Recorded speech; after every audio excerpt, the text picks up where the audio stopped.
kushindwa kuafikiana.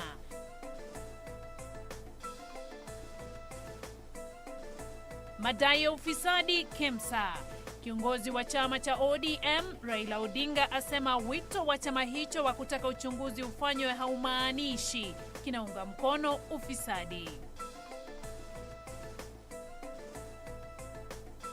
Washukiwa wawili wakuu kwenye mauaji ya Kilimani kujua kesho ikiwa wataachiliwa huru kwa dhamana au la.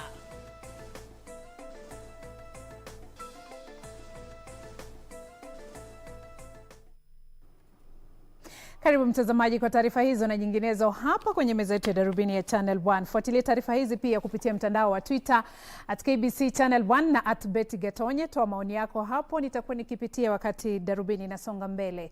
Naitwa Beatrice Gatonye Ngetichi, mtangazaji wa ishara. Siku ya leo ni Simon Karodha. Naam, safari ya kutafuta mfumo unaokubalika wa kugawa pesa miongoni mwa kaunti yaonekana itaendelea. Hiyo ni baada ya kamati ya wanachama 12 iliyobuniwa na bunge la Seneti kutafuta maridhiano kushindwa kuafikiana.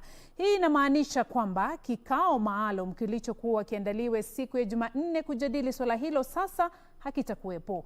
Maelezo zaidi kuhusu swala hilo linalowakosesha amani maseneta ni katika taarifa yake Gladys Mongai. Baada ya kujaribu mara 9 kupata mwafaka bila mafanikio, maseneta waliazimia kubuni kamati ya wanachama 12 kutafuta mfumo utakaokubalika katika ugavi wa pesa kwa kaunti. Hata hivyo, kufikia leo kamati hiyo haikuwa na mfumo utakaokubalika na pande zote katika kugawa shilingi bilioni 316 miongoni mwa kaunti 47. Leo wanachama wa kamati hiyo waliandaa kikao cha faragha kwa saa kadhaa, na walipojitokeza kwa mara nyingine ilikuwa bayana kwamba wameshindwa kutegua kitendawili kuhusu jinsi ya kugawa mabilioni hayo. Ni tukio ambalo limeibua hatiati kuhusu kikao maalum cha Seneti kilichokuwa kiandaliwe siku ya Jumanne. Duru katika kamati hiyo ya wanachama 12 zimearifu kwamba hadi sasa maseneta hao bado hawajaafikiana, lakini kuna matumaini kwamba kufikia siku ya Alhamisi kutakuwa na mwafaka ufaao. Kufikia sasa kamati hiyo imekutana na maafisa kutoka kwa ugavi wa mapato na Wizara ya Fedha. Nikiripotia Darubini ya Channel 1, naitwa Gladys Mongai. Tuelekee kwenye mahakama. Watu wawili wanaohusishwa na mauaji ya mwanamume mmoja mwenye umri wa makamo katika eneo la Kilimani jijini Nairobi watafahamu iwapo wataachiliwa huru kwa dhamana hapo kesho, wakati mahakama itakapotoa uamuzi kuhusu iwapo itatoa muda zaidi kwa upande wa mashtaka na kutoa nafasi kwa polisi kukamilisha uchunguzi kuhusu mauaji hayo. Robert Oukobodo na Philip Chris Obure walikamatwa siku ya Ijumaa kuhusiana na mauaji ya Kevin Omwenga mwenye umri wa miaka 28. Uchunguzi kuhusu mauaji ya Kevin Omwenga mwenye umri wa miaka 28 ambayo yalitokea Ijumaa katika eneo la Galana Suits katika mtaa wa Kilimani ulianza katika mahakama ya Kibera hivi leo, huku kukiwa na maswali kuhusu hali zilizosababisha kifo chake. If the arresting agency so wish to hold an accused person beyond. Walipofika mbele ya hakimu mwandamizi Derek Kuto, upande wa mashtaka uliwasilisha ombi maalum la kutaka watu wawili Robert Oukobodo na Chris Philip Obure kuzuiliwa kwa siku 14 ili kuruhusu polisi kukamilisha uchunguzi. Na kulingana na mwendeshaji mashtaka, mauaji hayo yaliweza kufanyika hapa katika makazi ya Galana Suits tarehe 21 mwezi Agosti, huku washukiwa wakiweza kupelekwa katika kituo cha polisi siku iliyofuata ya tarehe 22. And due to the short period within which they were arrested, the police could not be able to conclude their investigations. Kwa mujibu wa upande wa mashtaka, mashahidi wawili wakuu hawajaandikisha taarifa, kuchukuliwa alama za vidole na kupigwa picha. Majasusi pia wanapanga kufanya uchunguzi wa sampuli za DNA kabla ya kupeleka sampuli hizo kwa maabara ya serikali na pia kufanya uchunguzi wa kiakili. Polisi pia wanachunguza namna ambavyo bunduki iliyokuwa imesajiliwa kwa jina la Chris Philip Obure ilivyopatikana mikononi mwa Robert Oukobodo. That the firearm in question that was used to commit the offense was released in mysterious circumstances that are yet to be ascertained. It is not known how it was released to the second respondent, yet it was subject to an ongoing investigation which I'm not privy to. Upande wa utetezi ulijaribu kuwasilisha ombi la kutaka washukiwa hao wawili wakuu kuachiliwa kwa dhamana. That the second respondent is a lawful owner of the firearm which is in question. That the firearm which is alleged to have been used to commit an offense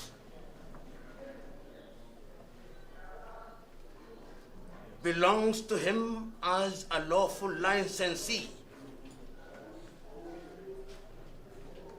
He is described as a licensed firearm holder.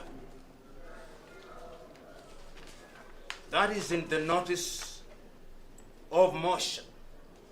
And it's very clear on the face of those provisions that it is the right of an arrested person to be released on bail, either by the police or by the court, as the law provides.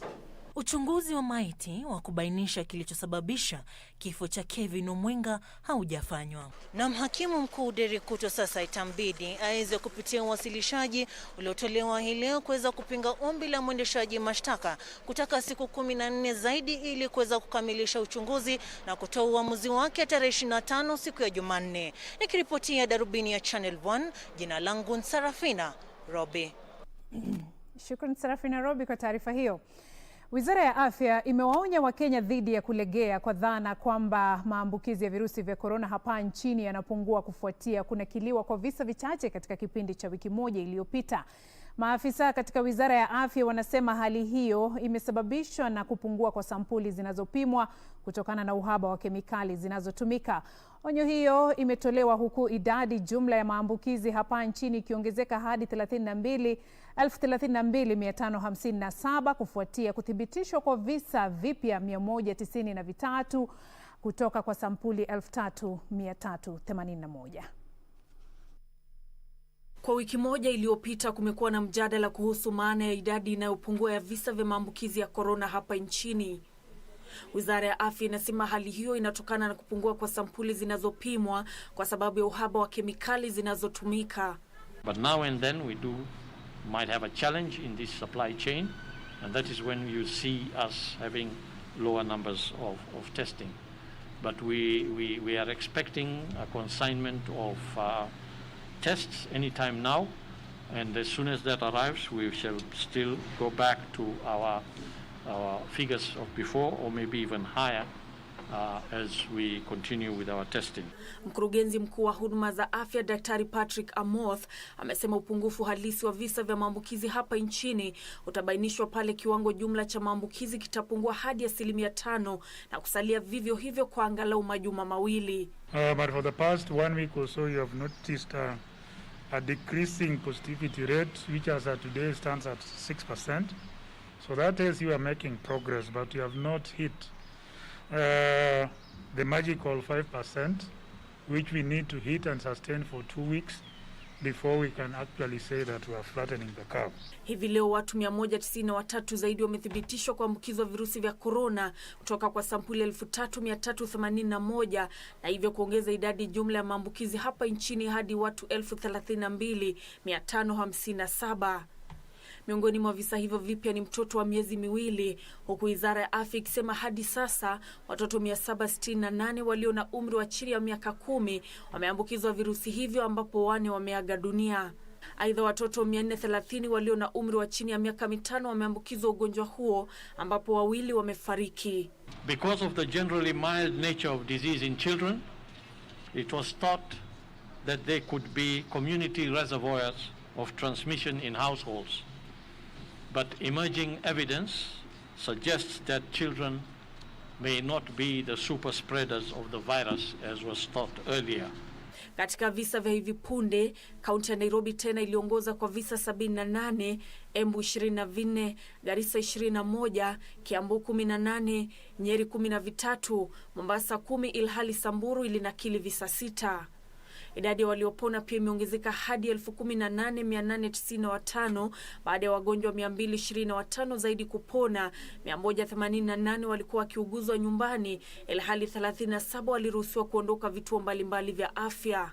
Ours is to appeal to our healthcare workers to be able to continue to render these important services at this critical time, but at the same time enter into dialogue on the grievances that they may have.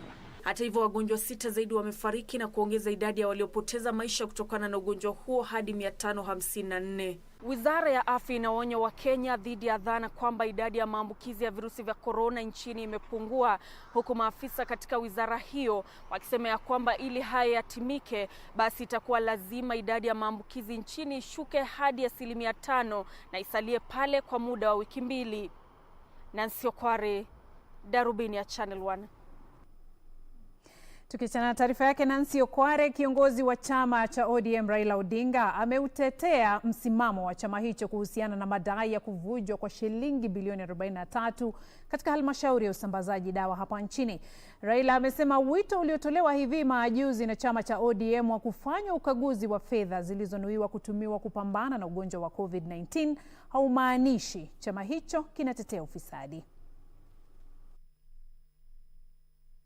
Kiongozi huyo wa chama cha ODM amekosoa mjadala unaoendelea kuhusiana na madai ya ufujaji wa shilingi bilioni 43 zilizonuiwa kutumiwa kukabiliana na ugonjwa wa COVID-19 katika halmashauri ya usambazaji dawa nchini.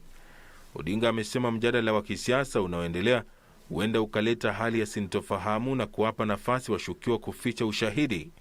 The corruption allegations that Siku ya Jumamosi, chama cha ODM ilipuzilia mbali madai ya ufisadi kwenye ununuzi wa vifaa vya kukabiliana na ugonjwa wa COVID-19 na halmashauri hiyo. Kupitia katibu mkuu wa chama hicho Edwin Sifuna, ODM kilisema kwamba madai ya wizi wa shilingi bilioni 43 hayana msingi wowote. we gather that the DCI has been called into KEMSA to investigate these matters. We however wonder how this can be so before a credible audit by the Auditor General is carried out to ascertain the veracity of some of these claims. Madai hayo ya ODM yalizua maoni mbalimbali kutoka baadhi ya watu, akiwemo naibu rais William Ruto, ambaye alisema kwenye mtandao wake wa Twitter kwamba msimamo wa ODM ni dhihirisho kwamba chama hicho hakijali maslahi ya Wakenya, mbali ni kushiriki kwenye ufujaji wa fedha. Kama kuna pesa imepotea, ningetaka kuhakikishia Wakenya kwamba wale watu ambao wako responsible, lazima kila mtu atabeba mzigo wake. Kundi linalojumuisha wadau mbalimbali linachunguza madai hayo, huku bodi ya halmashauri hiyo ikitarajiwa kufika mbele ya kamati ya Seneti wiki hii. Edward Kabasa, Darubini ya Channel 1. Taarifa yake Edward Kabasa, mtazamaji, na tutamatishia awamu ya kwanza ya Darubini ya Channel 1. Asante sana kwa kuendelea kutazama. Kwa sasa naelekea kwenye mapumziko, nikirejea ni taarifa zaidi. Usiende mbali.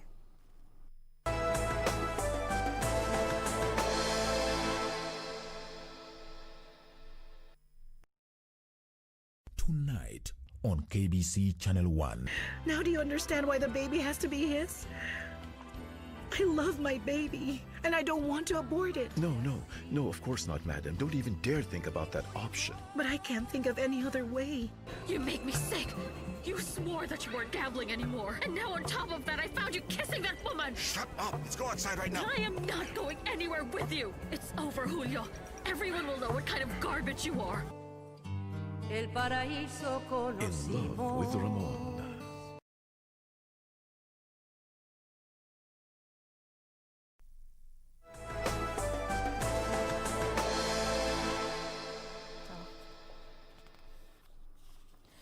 Karibu tena mtazamaji, unaendelea kutazama Darubini ya Channel 1 jioni ya leo. Afisi ya usajili wa vyama imedinda kutoa fursa ya kuchapishwa kwa gazeti rasmi la serikali kwa mapendekezo ya kubadilishwa kwa katiba ya chama cha ANC na kuwa pigo kwenye azma ya chama hicho ya kufanya mabadiliko kabla ya uchaguzi mkuu wa mwaka 2022. Kwenye barua kwa chama hicho, msajili wa vyama amesema amepokea barua ya kupinga mpango huo kuhusiana na uhalali wa kubadilishwa kwa katiba ya chama hicho bila kufuata njia mwafaka. Jacqueline Wambiru na taarifa kamili. Hivi majuzi chama cha ANC kimetangaza kwamba kitaanzisha mpango wa kufanya mabadiliko katika chama hicho kwa matayarisho ya uchaguzi mkuu wa mwaka 2022. Na hata kabla ya suala hilo kukamilika, inaonekana mpango wa kufanyia mabadiliko katiba ya chama hicho umegonga mwamba baada ya msajili wa vyama kudinda kuruhusu kuchapishwa kwa mapendekezo hayo kwenye gazeti rasmi la serikali. Msajili wa vyama Anderito amesema amepokea barua ya kupinga mpango huo kutoka kwa kampuni ya mawakili ya Kisilu Wandati ambayo ilibua maswali kuhusiana na uhalali wa kutekeleza mabadiliko hayo.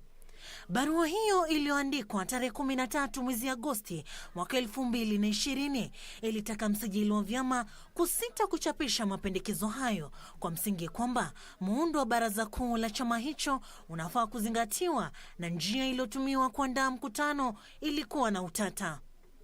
Barua hiyo pia inasema chama hicho kilikosa kutoa notisi kwa gazeti 2 kuambatana na sheria na pia kukosa kujadili kuhusiana na kubadilishwa kwa nembo ya chama hicho. Msajili wa vyama sasa ametaka chama hicho kusuluhisha swala hilo kuambatana na katiba kama chama hicho kabla ya kuchapishwa kwa mapendekezo hayo. Haya yanajiri huku chama hicho cha ANC kufahamisha umma mnamo tarehe 6 mwezi Agosti kuhusu mapendekezo hayo. Miongoni mwa mapendekezo yaliyotolewa ni pamoja na kubuniwa kwa baraza la jina Amani ambalo limetajwa kuwa na uwezo mkubwa baada ya baraza la kitaifa la wajumbe wa chama hicho. Serikali ya kitaifa kwa ushirikiano na serikali za kaunti na wadau wengine imeimarisha juhudi za kukabiliana na kusambaa kwa virusi vya korona, huku taifa hili likifanya kila juhudi kupunguza viwango vya maambukizi. Katika kaunti ya Murang'a, juhudi hizo zilipigwa jeki baada ya wakfu wa Safaricom kutoa msaada wa vifaa vya kujikinga vya thamani ya shilingi milioni 1.5 ili kutumika na wahudumu wa afya katika eneo hilo. Tazama.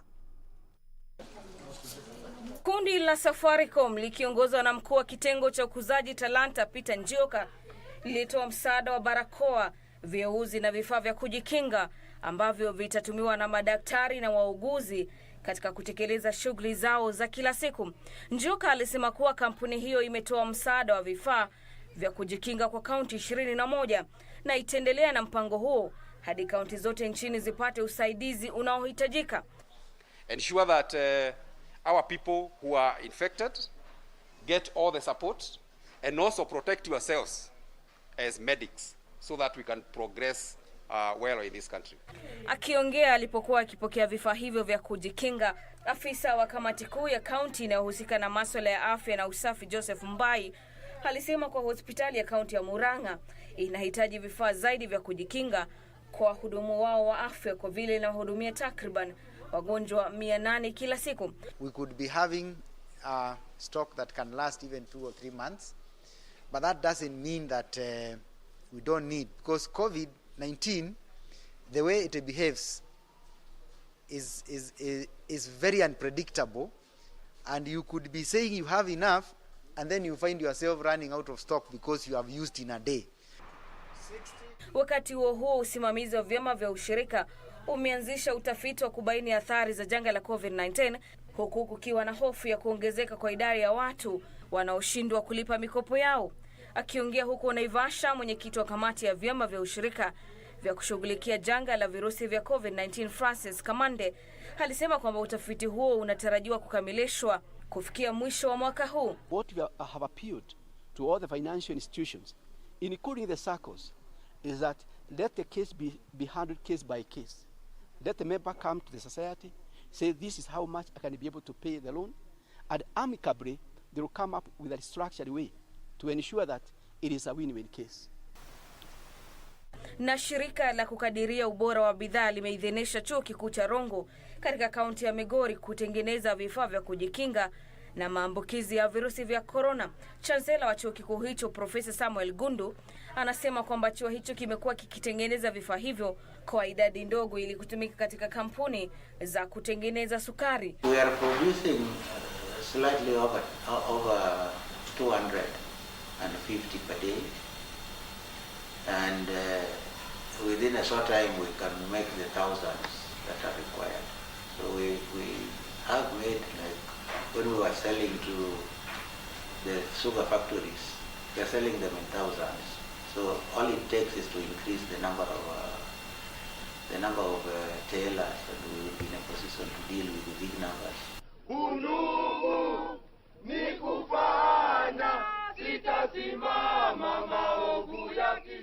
Na watetezi wa haki za binadamu huko Kisumu waliandamana leo wakishinikiza kukamatwa na kushtakiwa kwa wale waliohusika katika madai ya wizi na kupotea kwa pesa zilizonuiwa kusaidia na kukabiliana na makali ya virusi vya corona nchini. Chini ya mwavuli wa vuguvugu la Kenya Tuitakayo, wanaharakati hao kutoka vyuo mbalimbali walisema kwamba walishangazwa na uporaji wa pesa hizo. The Ministry of Health and other government institutions have disregarded calls by Kenyans and citizens to embrace openness and accountability by making public the allocation and expenditure of these funds. We have our demands, and these are our demands. One, Madam Commissioner, all government agencies must immediately publish the names of companies and the beneficial owners and individuals awarded any contract for the COVID-19 related commodities or services, and the contract amount at the national and county level on the public procurement information portal. Viva comrades, viva! Viva! That these donations were meant for our frontliners, the police, the doctors, but these things have been stolen. Haya, tuelekee katika magatuzi mtazamaji. Makundi ya kina mama mashinani yanataka hatua kuchukuliwa kufuatia kuongezeka kwa visa vya dhulma za kijinsia. Makundi hayo yameelezea wasiwasi wao kuhusiana na kuongezeka kwa visa hivyo kutokana na ugonjwa wa akili. Makundi hayo ya kina mama mashinani yanasema licha ya kwamba dhulma za kimapenzi hazikuanza kutokana na kuzuka kwa ugonjwa wa COVID-19, hali kwa sasa imekuwa hatari kwa wanawake pamoja na wasichana. Akiongea huko Ruiru baada ya kukutana na viongozi wanawake kutoka kaunti ya Kiambu na wanawake wanaopania kugombea uongozi, Mary Kinuthia ambaye ni mwanachama wa kundi la kina mama amesisitiza kwamba dhulma za kijinsia ni uhalifu na kutaka kubuniwa kwa taasisi ya kuwasaidia wale wenye matatizo ya kiakili. There is nothing domestic about gender-based violence. GBV is a criminal act and must be treated as so. Perpetrators of gender-based violence must be prosecuted. Wakati huo huo, watoto wanaokumbwa na matatizo ya kiakili huko Thika, kaunti ya Kiambu, wamenufaika na mradi wa utengezaji bidhaa mbalimbali. We deal with basic learning to be able to take care of themselves on terms of hygiene and basic writing and reading, but also crafts, making things that they can use using their hands. And the biggest thing they are doing is making beads and also making mats that we can use when you're on a dining table, and such kind of things that are done by hand. And they try to sell them to be able to bring in a bit of income. Mradi huo wa shilingi bilioni 7.5 utajumuisha ujenzi wa karakana ya kutengeza bidhaa kama vile mikeka na bidhaa za shanga. We came with an idea that we don't have to put kids in the streets to be borrowing money. But when they come here, they are given basic needs, they are shown basic works, so that after even leaving the school and go out there, they'll be able to survive by themselves. Na kundi linalojumuisha wanabiashara wa mifugo kutoka kaunti ya Samburu limetaka serikali kuingilia kati na kuhakikisha wamerejeshewa ndume 5 waliotwaliwa na maafisa katika soko la Rumuruti.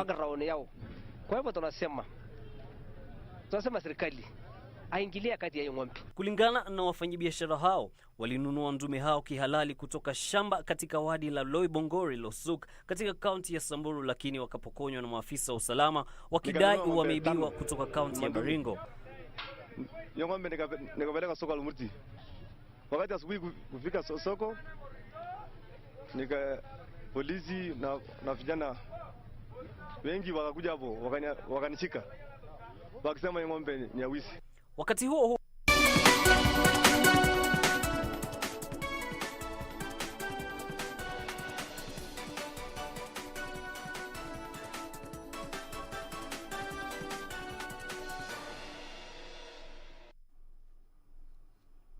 Karibu sasa kwenye taarifa za biashara mtazamaji. Hapo baadaye nitakuwa nikikuletea za spoti. Mradi wa unyunyiziaji mashamba maji wa Lower Kuja unalenga kuwasajili wakulima 4,200 zaidi, huku utekelezaji wake ukiingia awamu ya 3. Tangu kuanzishwa kwa mradi huo, baadhi ya wavuvi sasa wamejitosa katika kilimo cha mpunga, shughuli inayoendelea kuwa mvuto zaidi hasa katika eneo la Nyatike, kaunti ya Migori. Nyatike kwa muda mrefu imefahamika kwa uvuvi na uchimbaji madini kwa sababu ya kupatikana kwa ziwa Victoria na migodi ya dhahabu ya Makalda. Hata hivyo, uzinduzi wa mradi wa unyunyuziaji mashamba maji wa Lower Kuja umebadili mtazamo wa shughuli za kiuchumi katika sehemu hiyo. Rice farming is giving us good profit because it doesn't have the very bad challenges like the ones that you experience at the lake. I would say right now I'm confidently able to pay fees for my children, unlike before. 80% has now left fishing and now they are doing rice production, because in farming they are assured at the end of 3 months they are going to get something. Takriban wakulima 5,000 wanalengwa, huku mradi huu ulio na wakulima 800 kwa sasa ukiingia awamu ya 3. The significant crop here that is produced is rice in the so-called national schemes that run from Mwea to Ahero to Bunyala to Lower Kuja, and on that front about 90% of the rice produced in the country is produced in these schemes. Kati ya jumla ya ekari 3,500 za mradi huo, ekari 3,000 zinatumika kwa kilimo cha mpunga, huku ekari 500 zikitumika kwa kilimo cha miwa. Mimea hiyo hubadilishwa na ukuzaji wa mazao mengine ya mboga na matunda. Within 2 years, in an area where farming was not being practiced, for you to bring 3,000 under irrigated agriculture, that means the community has really embraced the project. Tayari inanipa kipato. Ardhi naweza nikatumia kwa kulimia mchele ambayo zamani haikuweza. Wakulima katika eneo hilo wanasema hali yao ya maisha imebadilika pakubwa, hasa kutokana na kilimo cha mpunga katika awamu ya 2 ya mradi huo katika maeneo ya Sagama na Owiro. Kulingana na naibu mkurugenzi wa halmashauri ya kitaifa ya unyunyuziaji mashamba maji Daniel Atula, kwa sasa kiwango jumla cha uzalishaji mpunga ni tani 12,000 kwa kila msimu kutoka ekari 3,000.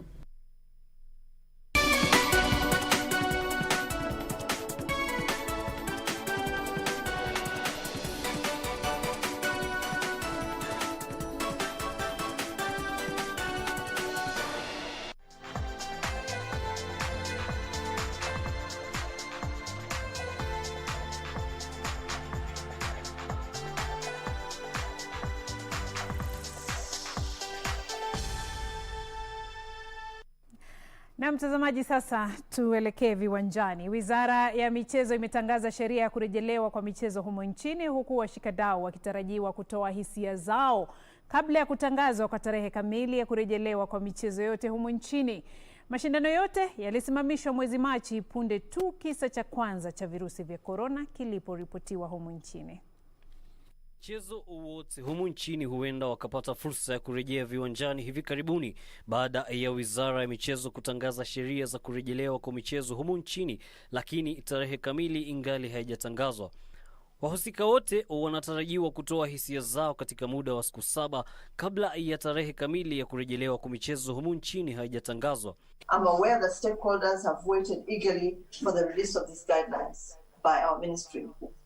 Due to the nature of the pandemic, it was imperative to take a delicate, diligent process to satisfy Ministry of Health and World Health Organization directives on the same, including on public participation. The advisory committee will therefore make a comprehensive presentation, after which we will open a window of 7 days for stakeholder engagement and feedback. The guidelines will also be available on the Ministry of Sports, Culture and Heritage website. Fani mbalimbali za michezo zitarejeshwa polepole jinsi ilivyofanywa katika mataifa mengine ya bara Ulaya ambayo tayari michezo imerejeshwa. Kutakuwa na kupimwa kwa wachezaji na maafisa wa timu mbalimbali. Wachezaji watarejea mazoezini kwa vikundi vidogo vidogo kabla ya kujumuika na wenzao katika mazoezi ya timu. Aidha, washikadau wanalalamikia jinsi ya kuwapima wachezaji na maafisa wa timu mbalimbali, wakisema kuwa itagharimu timu husika pesa nyingi. In Kenya, the situation and considerations of safety above all else compelled us to postpone major global and continental sports events. The WRC Safari Rally, the World Athletics Under-20 Championship, the Continental Tour, the Rugby Bathurst Cup, and the magical Kenya Open Golf Championship. The grinding to a halt of all sporting events, though painful, was for a good reason: to ensure the safety and the security of all players in the sector and in the country at large. Michezo yote humu nchini ilisitishwa mwezi Machi baada ya kisa cha kwanza cha virusi vya corona kiliporipotiwa humu nchini.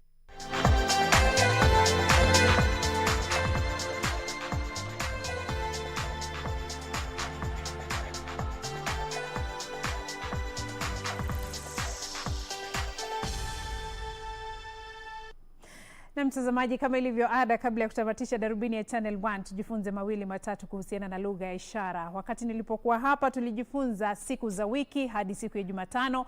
Leo tunasonga mbele: Alhamisi, Ijumaa, Jumamosi, Jumapili. Iwapo ulisahau, Jumatatu, Jumanne, Jumatano, Alhamisi, Ijumaa, Jumamosi, Jumapili. Karodha, tuko sawa? Asante sana mtazamaji. Imekuwa fahari yangu kukuletea darubini ya Channel 1 jioni ya leo. Tufanye vivi hivi tena hapo kesho majaliwa. Naarifiwa kwamba mwenzangu Maria Ambo yuko tayari na utabiri wa hali ya hewa. Nimekuwa wako Beatrice Gatonye, mtangazaji wa ishara Simon Karodha. Tukutane kesho majaliwa. Bye bye.